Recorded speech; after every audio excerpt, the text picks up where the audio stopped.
I hope everyone can hear me well.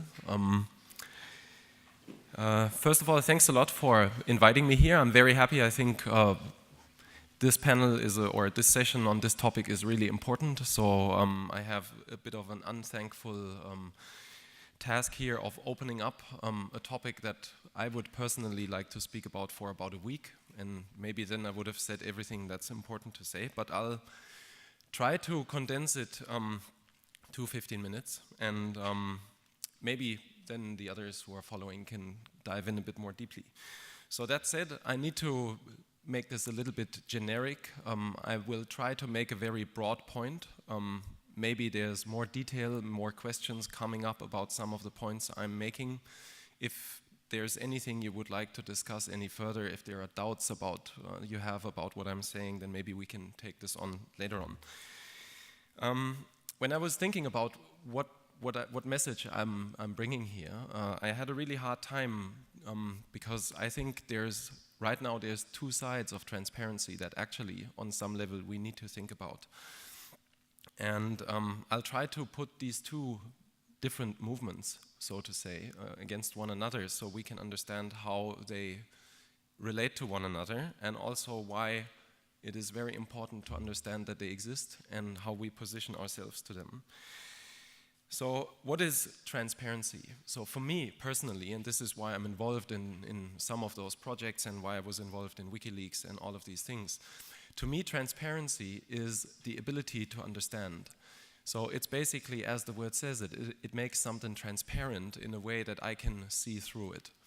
So whoever has transparency, whoever has access to transparency has the ability to see through things and to understand these things and to take decisions based on understanding what's going on. And this is the context in which I see two different movements actually right now.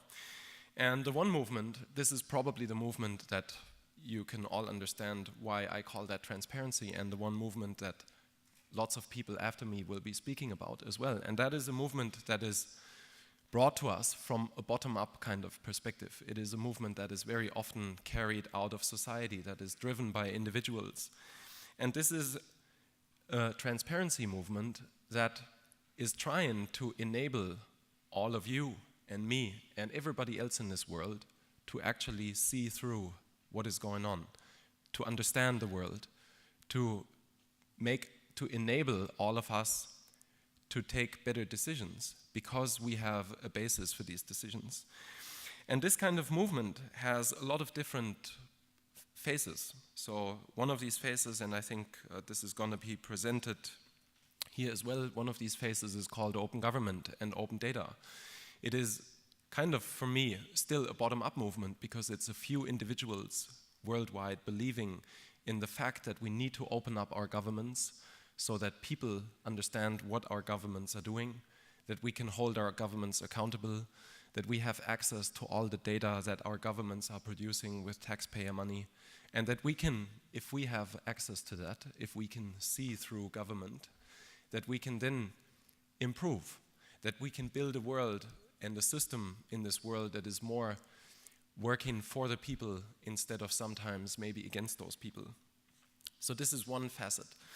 Another facet is one that I personally am quite involved in, and this is the whole facet about transparency created by whistleblowers. So how do we make sure that if something behind closed doors is happening that is not in line with the moral understanding or the moral values of people that are witnessing it, how do we make sure that these witnesses can speak up? How do we enable these witnesses from not to be prosecuted? How do we protect them? How do we make sure that what they have to say cannot be censored by somebody else? This is a very vital movement that has kind of been triggered as well by the WikiLeaks project. I think this is one of the biggest achievements in my personal life that I have been involved with, that we have brought this debate to the living rooms of the world, that suddenly everyone knows what a whistleblower is, that suddenly we think about if there is a benefit for somebody to betray a secret.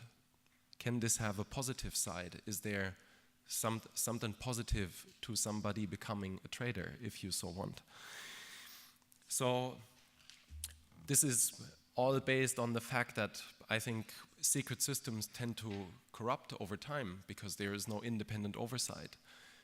I believe we need independent checks and balances, people that are verifying that something that is happening in the system is in line with the values of society and not just, for example, the values of a certain organization and whatever these values over time might become.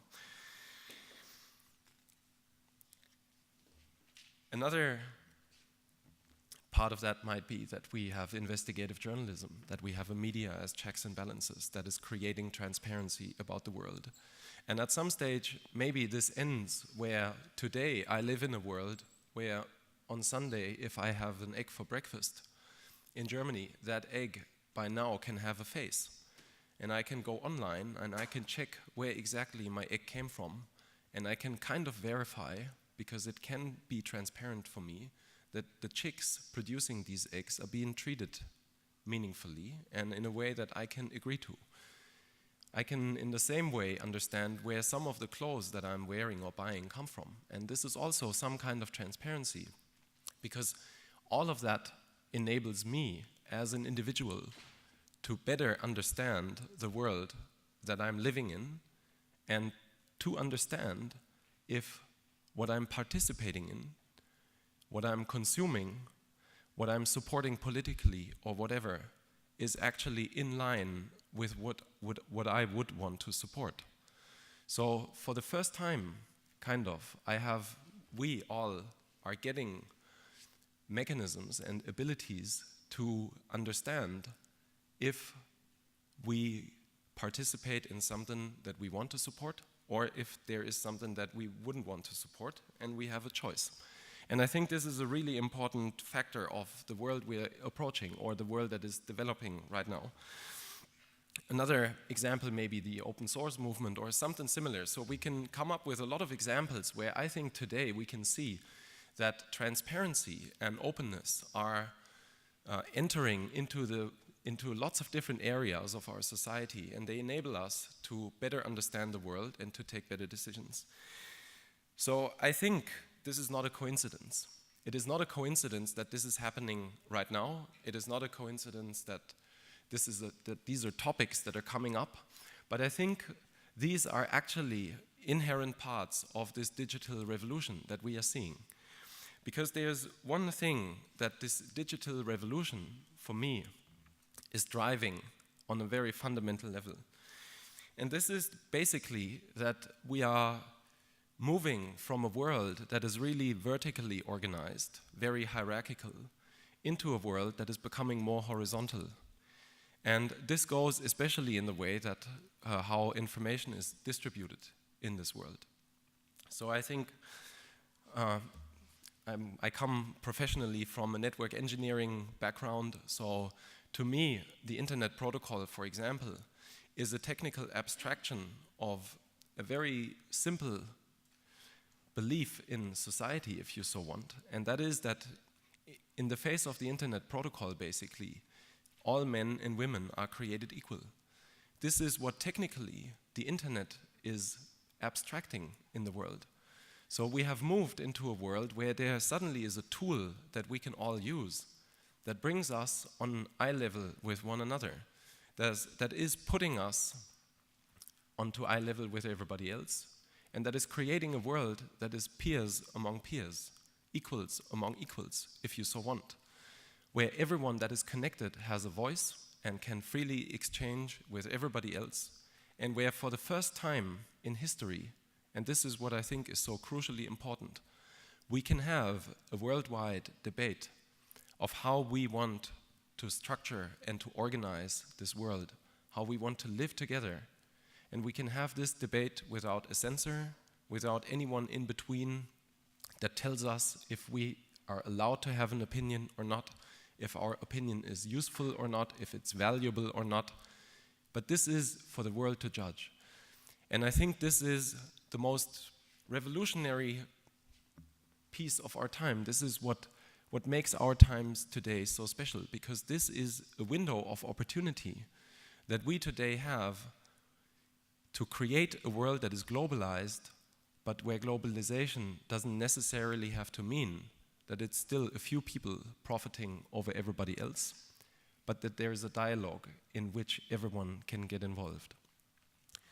So I think all of these examples that I've been trying to come up with earlier are in one way or another a facet of this, because they are based on this belief that we should all openly communicate, that we should all openly exchange knowledge, information, that we should all have the ability to understand the world and not just a few people that take all the decisions. So this to me is what, in some sense, is a change in paradigm, because this is a world of inclusion. This is a world in which transparency and the technologies that we have today enable everybody to take part in the world and not to be excluded in some way. Now, in opposite to this, there is another movement for transparency, and I had a short argument here with Micah earlier, who said that he wouldn't call it transparency, but I think in order to understand this as a contrast, it's quite important. There is another movement towards transparency, and this is a movement that is being triggered or that is being pushed top down.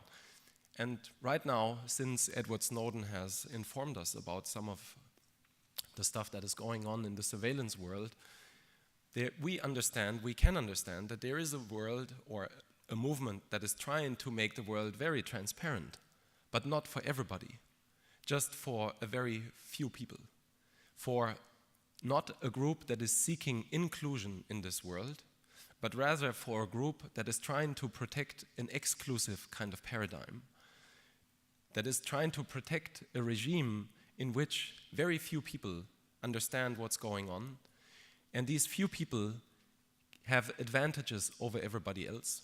They can take better decisions, they know about how the world works, but they don't share it with everybody else. And we're all kind of subjected to this kind of transparency. Now, the question is, what does this mean? It's very hard to grasp. So in the last few months, I've been touring Germany basically all over the media, at conferences and wherever else, and I'm trying to raise awareness so that people understand how dangerous this other movement for transparency is, how dangerous it is if we all, each and every one of us, becomes so transparent to a small group of people. And I still have the feeling that most of us haven't understood why this is a real problem. So we kind of have sympathy for Edward Snowden. We kind of feel that, I think lots of people feel that whatever he did, oh, now we have a blue screen here. I'm not sure if you can see that as well. But we kind of feel that there is something to it, but it's so hard to grasp. It's so hard to touch, to understand. It's not tangible, really. And this is because it's very abstract. It's because it pertains to technology that we all use, that we don't understand, that we cannot feel. There's no sound in the telephone because somebody is listening in or so. There's no open letters that are arriving in our homes. So it still feels like everything is normal, and there's no way how we can experience that kind of intrusion into our privacy and into the way we can live together. So I think this is fundamentally threatening us, but maybe we need an example in order to understand what the problem here is. And the mentality seems to be that we have nothing to hide. And I would hope that we can disagree on that. Maybe we should actually know better. And in order to understand why we know better, we maybe just need to look back at history. So I come from Germany. We have an Eastern German history. This one is quite well known, I think.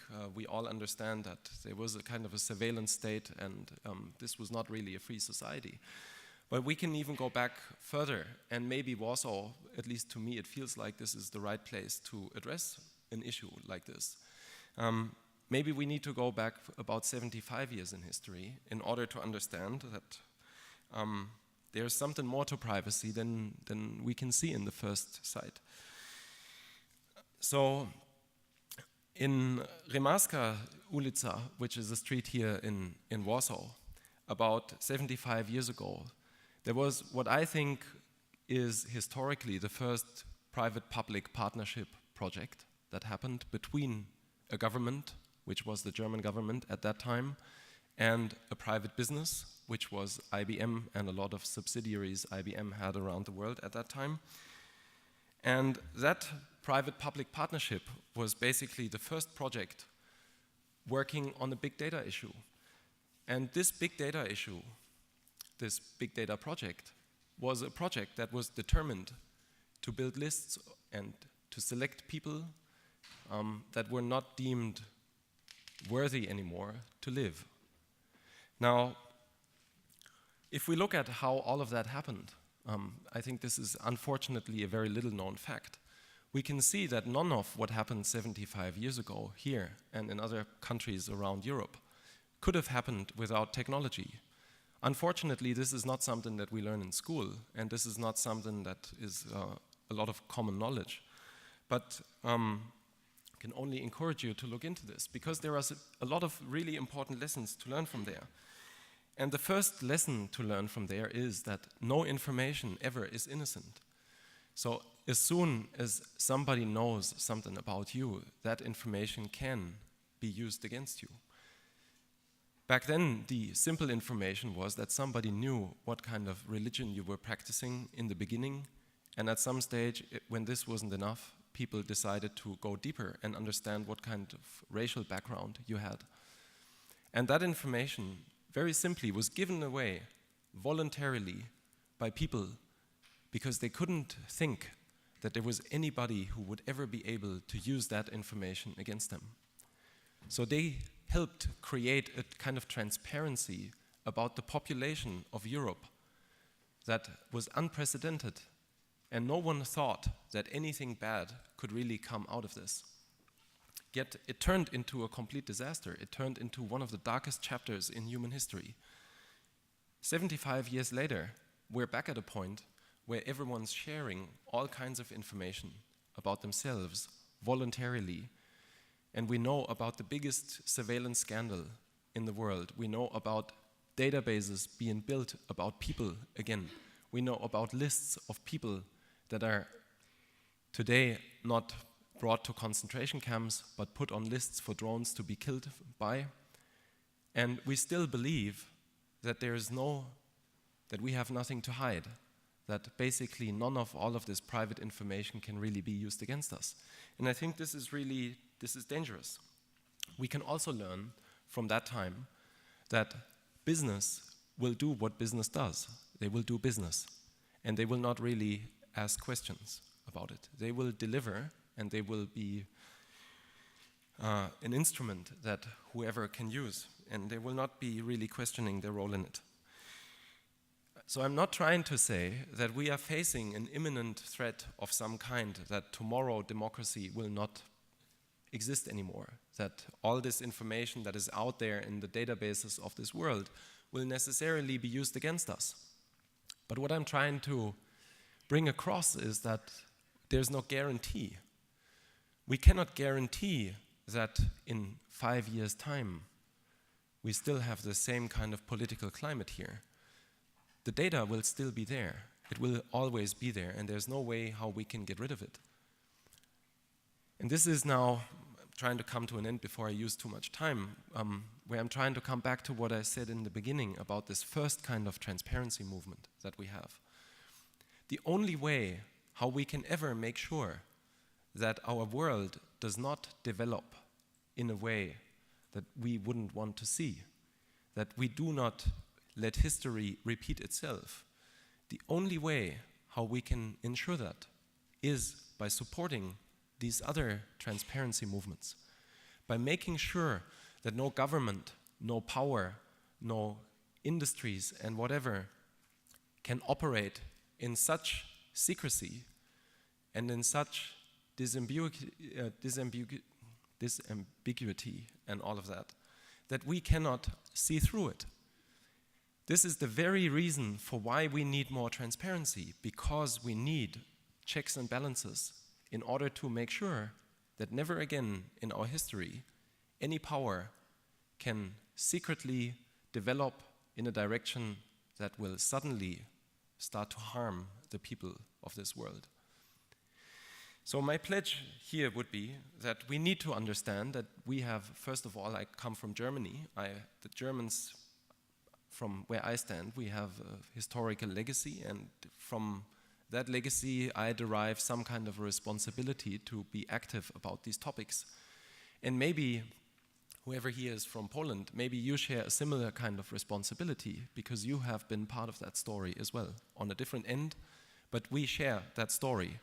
And maybe it is our responsibility to not look away, but to understand that we need to be active, that we need to defend our freedoms, and we need to defend our right to understand the world and to make sure that history doesn't repeat itself.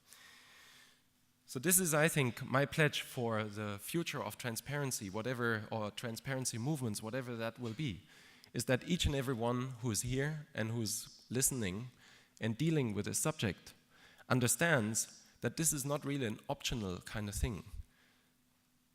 This is something that is mandatory. We require that transparency, and in order to enforce it, we need to fight for it.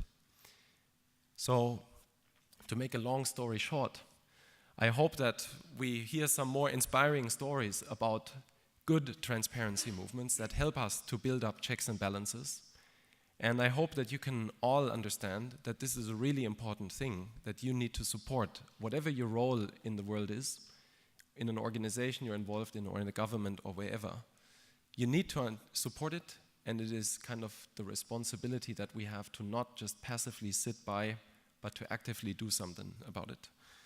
So thank you very much. I hope I haven't used up more time than I'm supposed to, and I give over to the next speaker. Thanks.